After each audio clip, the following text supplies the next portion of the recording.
True crime threads. Secrets, betrayal, and murder unfold. Victoria Grace was the kind of woman who left people guessing. In the quiet coastal town of Redwood Bluff, she was a familiar face, someone who could strike up a conversation with anyone while serving perfectly brewed coffee at the local cafe. Her laughter had a way of lighting up a room, and her charm seemed effortless. Regulars loved her for the way she remembered their orders. Her coworkers admired her quick wit, and even the grumpiest of customers found it hard to stay annoyed in her presence. On the surface, Victoria appeared to be the embodiment of small-town perfection.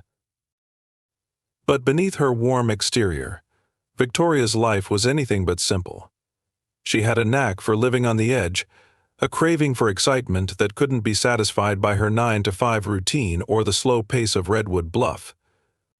By day, she was everyone's favorite barista. By night, she was an enigma, slipping into a world most people in town wouldn't dare to imagine. It wasn't uncommon for her to disappear for entire weekends, only to return with a sly smile and a vague explanation about visiting friends or exploring the nearby city. Her neighbors chalked it up to her free-spirited nature, but those who knew her better sensed there was more to her story. Victoria had always been drawn to risk. Even as a teenager, she sought out the thrill of the forbidden. She wasn't reckless for the sake of rebellion. She was calculated, deliberate, and dangerously curious. Redwood Bluff was too small to contain someone like her, and as she grew older, she found ways to connect with others who shared her appetite for adventure. These connections led her to an underground social circle, a group of men and women who thrived on indulgence, secrecy, and power. For Victoria, it was exhilarating. This double life gave her the rush she craved. It wasn't just about the parties or the company, it was about control. Victoria loved the way she could walk into her apartment after work, trade her cafe uniform for something bold, and transform into someone entirely different. By night, she was confident, commanding, and untouchable. She hosted exclusive gatherings where the guest list was as carefully curated as the drinks she served. The men who attended weren't there by chance. They were chosen for their charm, influence, or wealth. Victoria was always in control, and her guests knew it. One night, Victoria decided to push her boundaries even further. She invited 11 men to her apartment, a move that even she knew was bold. This wasn't just another party, it was a calculated risk, a test of her ability to navigate the complexities of her relationships. She wasn't just playing with fire, she was standing in the flames, daring them to consume her. The gathering itself was a mix of glamour and tension. Victoria, as always, was the center of attention, commanding the room with her magnetic presence. But as the night went on, something shifted. There were subtle signs of unease, a raised voice here, a lingering glance there. Victoria noticed it all, but she thrived in the chaos. What she didn't know was that this night would be her last, and the risk she had taken would have consequences far beyond anything she could have imagined. When the sun rose the next morning, Redwood Bluff would wake to a shocking discovery. Victoria Grace, the woman who seemed to have everything under control, was gone, her life cut short in a way that no one could explain. The town would mourn the loss of their bright, lively barista, but the secrets she left behind would haunt them forever. The morning after the gathering, Redwood Bluff was a picture of calm, with its quiet streets and gently crashing waves. But the serenity was shattered when Victoria Grace's neighbor, Mrs. Hill, noticed something strange. Victoria's apartment door, usually locked tightly, was ajar. At first, Mrs. Hill thought little of it. Victoria was known to be a bit unconventional. Perhaps she had rushed out, distracted, and left the door open. Still, curiosity got the better of her, and she decided to take a closer look. What Mrs. Hill found inside would forever change the small coastal town. Victoria's apartment, always immaculate and tastefully decorated, was in shambles. Furniture was overturned, a glass coffee table was shattered, and the faint smell of something chemical lingered in the air. But it was the sight of Victoria's lifeless body sprawled on the floor that made Mrs. Hill scream. She backed out of the apartment and frantically called the police. her hands trembling as she tried to explain what she had seen. When the authorities arrived, they quickly cordoned off the area, their usual routine disrupted by the gruesome discovery. Victoria's body showed no obvious signs of trauma, no blood, no visible wounds. Her face was eerily calm, almost as if she had fallen asleep. But the disarray in the apartment told a different story. This wasn't a peaceful death. Something terrible had happened in that room. The crime scene presented more questions than answers. Investigators immediately noticed the absence of two crucial items: Victoria's phone and her leather-bound journal. The journal, in particular, was well known among her friends and acquaintances. Victoria had always carried it with her, using it to jot down notes and ideas. Rumors had swirled for years that the journal contained far more than casual musings. It was said to hold details about her private life, her relationships, and even secrets about those she associated with. Its disappearance hinted at something calculated, deliberate. An autopsy was performed within hours of the discovery. The medical examiner confirmed that Victoria had died from poisoning, but the substance was unlike anything they had encountered before. It was odorless, colorless, and left no immediate trace. This revelation deepened the mystery, as poisoning suggested premeditation, a deliberate act by someone who knew how to avoid leaving evidence behind. As the investigation began, police turned their attention to the last known event in Victoria's life: the gathering at her apartment. The guest list was both astonishing and baffling. 11 men, all from different walks of life, had been present that night. Some were wealthy professionals, others were more unassuming, but each had a unique connection to Victoria. Interviews with the men only served to muddy the waters. Their accounts of the evening were conflicting and incomplete. Some claimed the party had been a casual affair, with nothing out of the ordinary. Others hinted at tension, arguments, and a sudden end to the festivities. Not one of them could or would explain why they had all left without checking on Victoria, or why none of them had reported anything unusual. The more investigators probed, the stranger the case became. There were no fingerprints other than Victoria's on the broken glass, no signs of forced entry, and no security footage from the quiet residential street. The men's alibis were shaky at best, and each seemed to be hiding something. It was clear that whatever had happened in that apartment was steeped in secrets, lies, and betrayal. As news of Victoria's death spread, Redwood Bluff was gripped by fear and curiosity. How could such a beloved and vibrant member of the community meet such a mysterious end? The apartment, once a lively hub of activity, now stood as a silent witness to the events of that fateful night. But for the investigators, it was more than just a tragic loss. It was the beginning of a puzzle that seemed almost impossible to solve.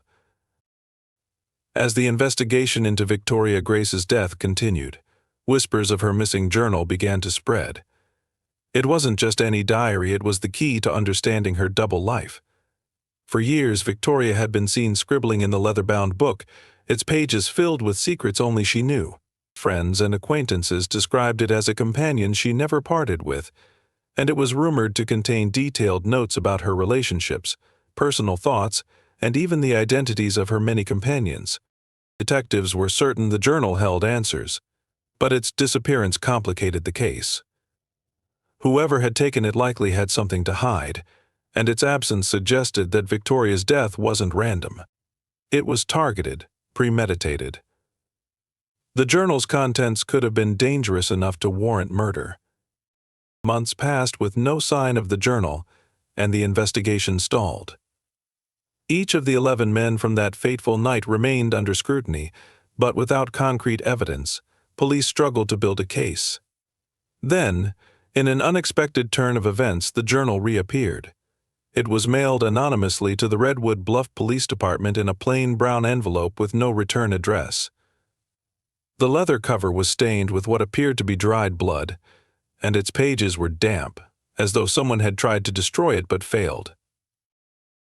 When detectives opened the journal, they found an elaborate record of Victoria's relationships and the men in her life.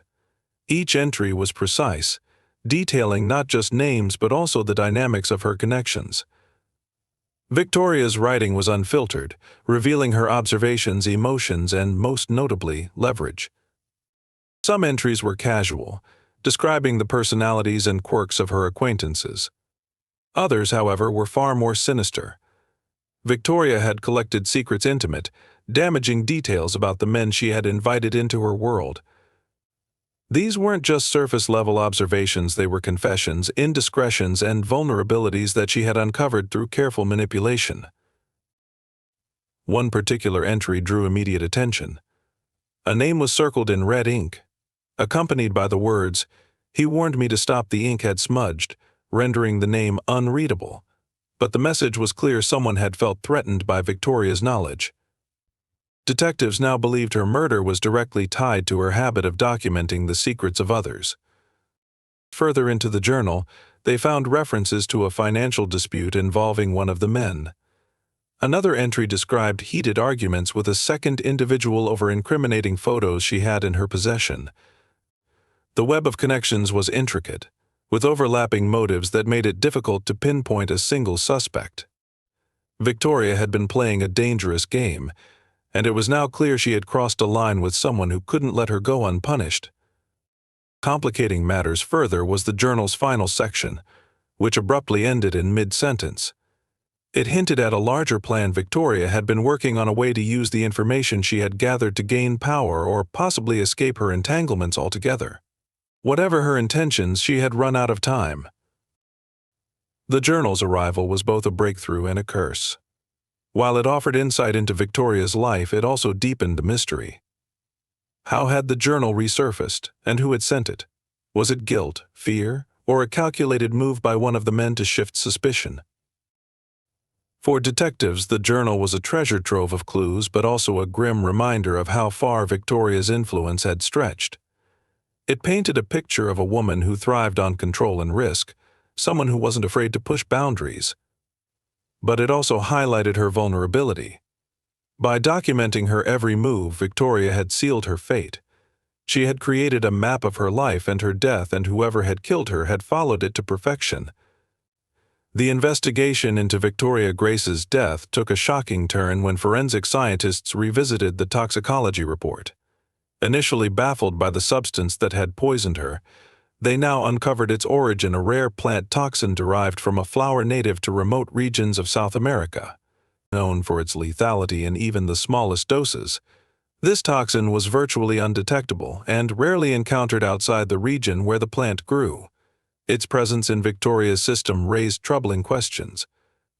Detectives began to focus on anyone who might have had access to such an obscure poison. Their attention quickly turned to Caleb, one of the 11 men present on the night of her death.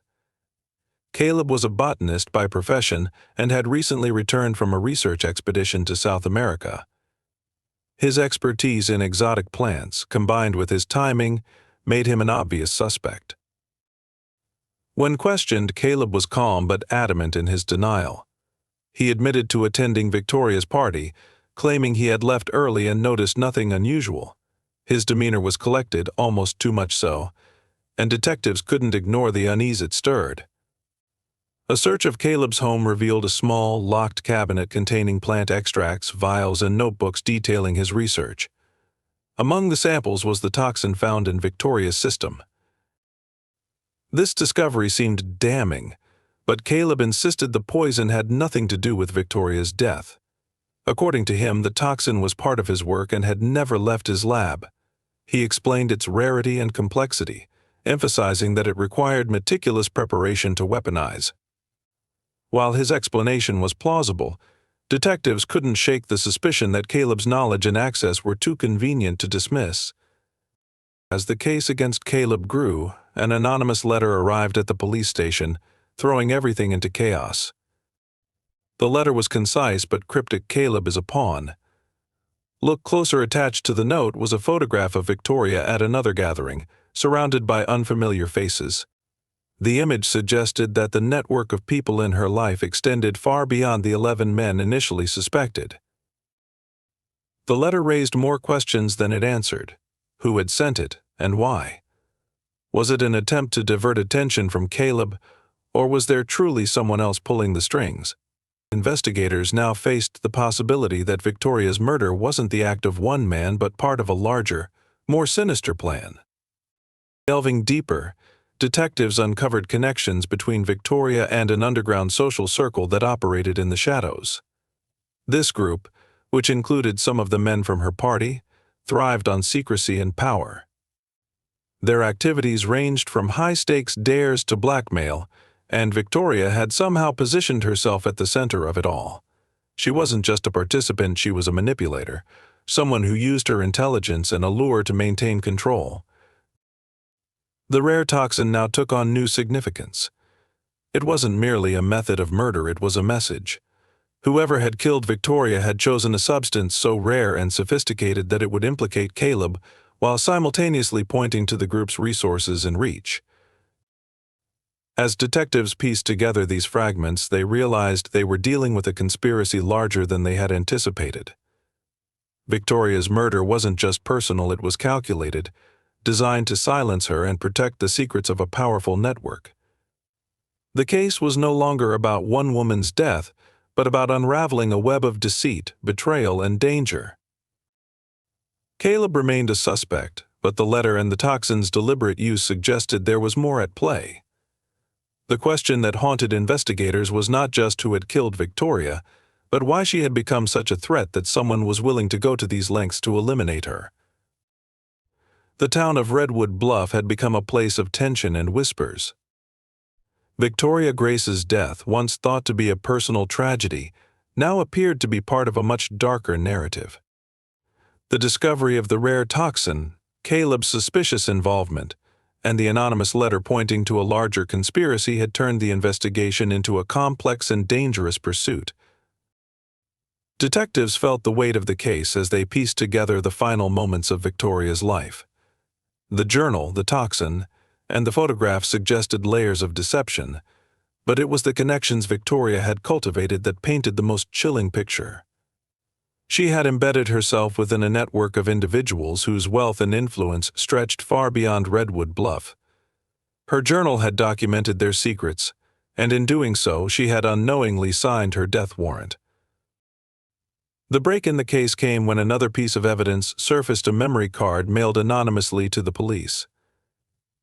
The card contained video footage from the night of Victoria's final gathering. Recorded secretly, the grainy footage captured fragmented moments of the evening. It showed Victoria hosting her guests with her usual charm, but tension in the room was palpable. In one clip, Victoria stood in a corner with Caleb, her posture tense as they spoke in hushed tones. The audio was distorted, but Caleb's agitation was clear. He gestured emphatically, his body language signaling frustration. Another clip showed one of the other men, a tech executive named Damien, slipping something into his pocket before casting a nervous glance at the room. The footage ended abruptly, but the fragmented scenes were enough to implicate more than one person. Armed with this new evidence, detectives began connecting the dots. Caleb's connection to the toxin was undeniable, but Damien's involvement suggested a coordinated effort. When confronted, Damien cracked under pressure. He admitted to attending the party with full knowledge of Victoria's journal and its contents. According to him, Caleb wasn't the mastermind but rather another pawn in a much larger scheme orchestrated by the group. Damien revealed that the group had grown uneasy with Victoria's increasing boldness.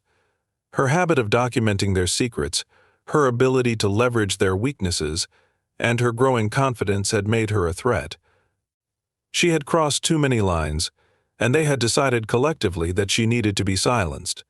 The toxin, while traced back to Caleb, had been provided by someone else in the network, a chemist with ties to the group. But the most shocking revelation came when Damien explained why the journal had been mailed back.